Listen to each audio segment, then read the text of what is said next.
Hello everyone and welcome. Sit back, relax, make a cup of tea or whatever you like to drink and get ready for new stories from Yellowcat. Send your own favorite stories in the comments below and maybe they'll be in our new video. So subscribe to the channel if you're not subscribed yet. Let's get started. What did your boss do that instantly destroyed employee morale? Part 3. Notice, this is a Chinese company and by Chinese standards this is probably fairly mild. The CEO is particularly vulnerable to two things: hot CEO tips and mistakes made in middle management. This guy aspires to be the Chinese equivalent of Steve Jobs. He brought on a new HR manager, an ambitious political player who was a complete S-bag at her job, but also a huge suck-up. She didn't make it past her 3-month probationary period, but in that time, she installed a ton of pointless systems and persuaded the CEO to believe a ridiculous corporate study that claimed that 10% of every department at any given company should be eliminated in order to keep the business flexible. A quick Google search will turn up a ton of evidence demonstrating this study's flaws and how detrimental it is to business overall. However, this HR manager had the ear of the CEO, and even though she was fired for being ineffective, the CEO chose to fire the worst performing 10% of each department as a whole after she left. Every department, including the smallest and highest performing teams, was subject to this completely random process for selecting the worst performing members. The entire company's morale suffered, but it was particularly bad for one department with just 5 employees, the manager included. They had to let someone go because the 10% rule applied to that department, and you can't fire half of your workforce. Ironically, the most skilled and knowledgeable individual in that division had submitted their notice several months prior and was scheduled to depart at the end of the current month, but it seems it didn't matter. They had to fire someone else as a result. The individual they dismissed was the department's second best performer. They claimed that she was the dead weight since she'd been absent from work for a few months and had not put in as much overtime as the others. Because that information was missing from the spreadsheet that listed overtime hours and attendance, the fact that she consistently completed her work on time and to a higher standard than those who had to work overtime to complete theirs was disregarded. But hang in there, it gets better. Since he wanted to make sure he got paid his entire bonus before leaving, the person who was already scheduled to leave at the end of the month inquired with upper management about bonuses. This was around Chinese New Year, which is the time of year when hefty annual bonuses are commonly paid out. Bonus plans offered by the company differed by department, were subject to frequent changes, and were typically highly complex, with the basis being performance evaluation scores that the employees were frequently unaware of. He wasn't asking for more money, he just didn't know how much he would get or how it was determined, and since he was going to be leaving soon, he wanted to make sure he knew exactly how much he'd be getting for the bonus he'd been working for the entire year. In order to find out exactly how the bonuses were determined, he scheduled a meeting with the company's executive vice president 2 weeks prior to his scheduled departure. This was done on behalf of the other team members who were also unaware of their respective bonus amounts. I believe he said something in the meeting that the EVP took offense at which point he became enraged and fired him right away. Marched him out of his office and to the desk he'd been working at for 2 years. He was silently loomed over as he tidied up his belongings in front of the entire department and the other 30 or so employees who shared that area of the office. He was then marched out of the front door. To treat anyone in that manner, much less the team's hardest working and longest serving member at the time, was abhorrent, who, in any case, was scheduled to depart in 2 weeks. Following the 10% coal rule, the other girl was fired at the end of the month. The department was completely disorganized as a result of the entire situation, having lost its 2 best and most experienced employees within a few weeks of one another. Since there was no handover, the work they were doing was simply passed to someone else who was unaware of what had been done or not. The employees in that department are no longer employed by the business. These days, the team is made up entirely of complete novices with no prior experience and no idea what they're doing. Now, even the most basic task given to that team is a disaster of incompetence, compounded by a manager who is totally incompetent, incapable of making any executive decision, and who never provides feedback to her team, who are in dire need of it given their lack of experience and competence. So foolish. Circuit City is, I used to work at Circuit City when I was in college. Back then, you were paid a commission on the items that you sold, and it was a wonderful experience. By the time I was in college, I was making an average of $40 an hour selling digital cameras, which were relatively new at the time. Circuit City was so popular that customers would travel for hours just to visit our store. This was due to the fact that the salespeople were knowledgeable about the products they sold, provided demonstrations of the products, and sold everything you needed to begin using the product as soon as you got home. Unless you were, you'd be subject to a return, which would result in you losing the commission money. Customers who were satisfied with your services were more likely to return to you because of the rapport you established with them. One day, Circuit City hired a terrible CEO by the name of Phil Schnoonover. He made the decision that salespeople were making an excessive amount of money, some of them made 6 figures a year, and he made the decision, in his infinite wisdom, that they shouldn't be paying people 6 figures to do something that they could pay someone $7 an hour to do. He sent out an email to the entire company, and he fired everyone whose average hourly commission was more than $15 an hour. Instantaneous destruction of morale and the beginning of Circuit City's decline and fall. In spite of the fact that they were paid $7 per hour, the employees he hired were not concerned with anything and did not know anything other than what they'd learned through their e-learning. The commission guys, who did a lot of research on the various electronic products that they sell, but no employee worth their salt who makes $7 an hour is going to go home and do the same thing.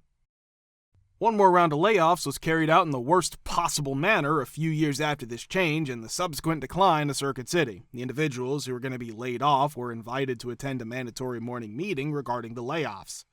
Obviously, those who were not invited learned that there was a meeting and neither side was aware of who was going to be terminated from their positions. When I was younger, I was employed by a company as a software developer. We had more than 20 developers working for us. The chief executive officer made the announcement one day that they had hired a company in India to handle the development. We were basically informed that our jobs would be moving overseas and that we'd be responsible for training our replacement. He was perplexed as to why we were not excited about this news. After making that announcement, the chief technology officer, CTO, promptly handed in his resignation. We all had a lot of respect for the chief technology officer because he shielded the development from higher management. Not long after the chief financial officer and chief operating officer resigned, there was a significant departure, which included myself, in which more than half of the company left. Do you have any absurd tales to tell about your HOA, COA, or neighbors? Part 3. Over 2 decades ago, I became a member of a homeowners association due to its affordable prices, minimal dues, and mortgage that aligned with my then $30,000 income.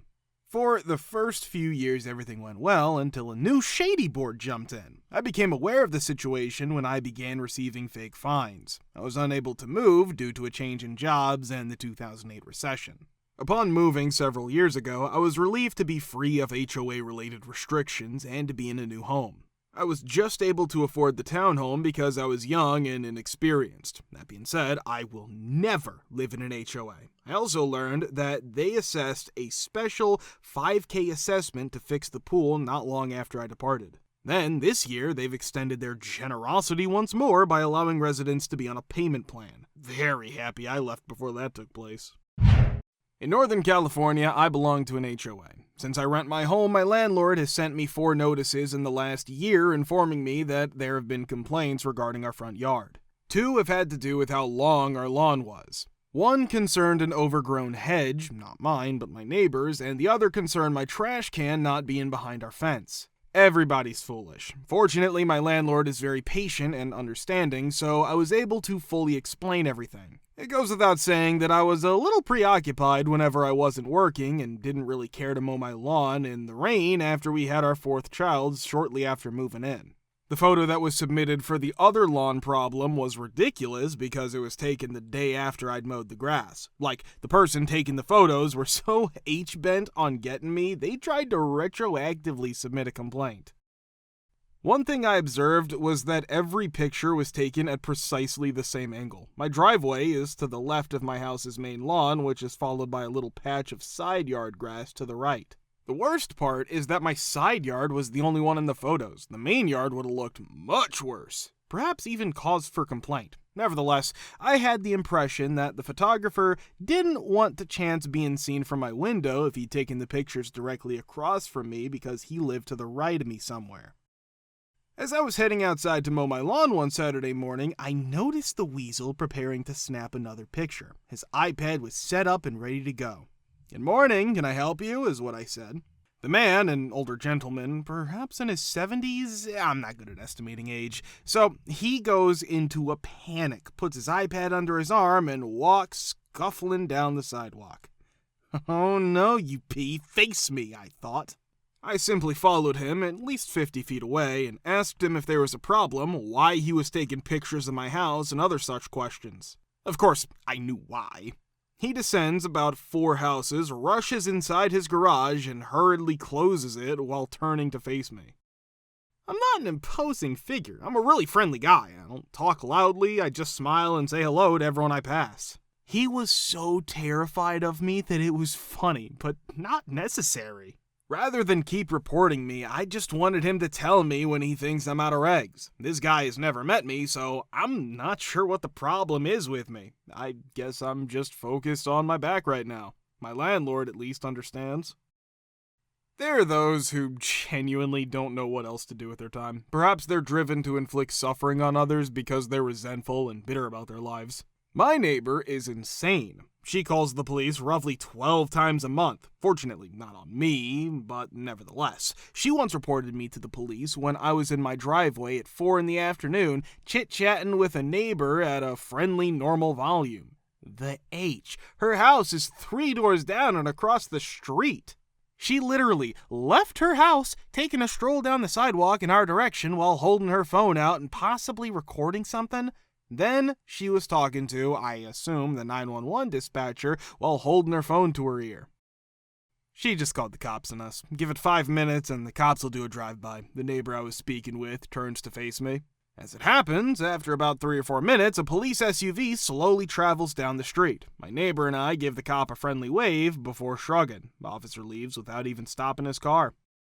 Then my nice neighbor tells me that the crazy neighbor calls so frequently that the dispatchers are all familiar with her and have warned the officers in advance, yes, so-and-so called again, reported with no details at all. It's bad because when crazy calls, they almost certainly know it's nothing, but they still have to go investigate all reports in case they're being cried wolf and something's actually happening. Next, the amiable neighbor tells her about the last time she saw him. She found him working on his ATV in his garage, his radio on low volume. This was, again, in the middle of the day around 2 p.m. He was getting ready to go hunting, so he was mounting a weapon rack to it. He takes out his empty rifle, makes sure it fits, and puts it back right away.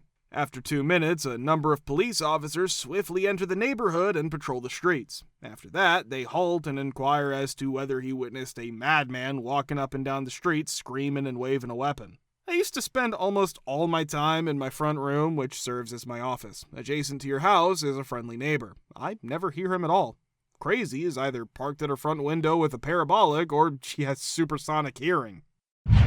The homeowners association where I lived was quite problematic. In fact, the meetings were held in a crazy house. We finally had enough and came up with a plan after lamenting for almost a year about what utterly petty old codgers the board members were and making friends with a more engaged and gregarious younger neighbor. As a property manager, my father-in-law oversees a large number of properties within the communities he works with. When it comes time to vote for board members, my neighbor and I show up. The neighbor announces that he's running for a board position and gives a great practical view of how the HOA should be run. He says things like, be a good neighbor. If you have a problem, just talk to your neighbor about it and let's try to get along. When it comes time to cast my vote, I use more than 30 proxy votes that my father-in-law assigned for me to support my neighbor. I also cast enough votes to ensure that the president and another old hand on the board, who are the 2 most unpleasant members, do not receive enough votes to pass. Experiencing the unified exclamation upon realizing the truth was one of the most magnificent moments of my existence. He can't do that, they cried out. If one person has complete control over the result, it's not a vote.